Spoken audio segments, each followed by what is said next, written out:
اور واقعے کے ساتھ عرض کر دیتا ہوں، آپ صلی اللہ علیہ وسلم نے مکہ مکرمہ کے اندر 53 سال گزارے. کتنے سال؟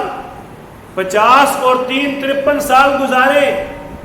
لیکن 53 سالوں کے اندر وہ دین کا کام نہ ہو سکا جو آپ نے 10 سال مدینہ طیبہ آ کر کیا.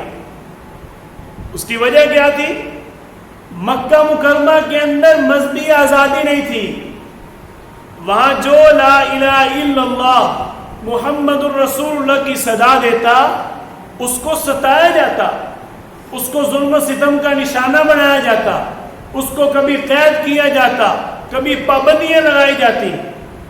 حضرت عثمان رضی اللہ تعالیٰ عنہ کے بارے میں آتا ہے کہ جب انہوں نے اسلام کو قبول کیا، ان کی والدہ نے ان کا کھانا پینا بند کر دیا. کئی دن تک ان کو کھانے پینے کے لیے گھر سے کچھ نہ ملا، صرف اس بات پر کہ تو نے اسلام قبول کیوں کیا ہے. حضرت خباب رضی اللہ تعالیٰ عنہ ان کو اسلام قبول کرنے کی وجہ سے سولی پر لٹکا دیا گیا. آپ صلی اللہ علیہ وسلم پر کتنے مصائب آئے.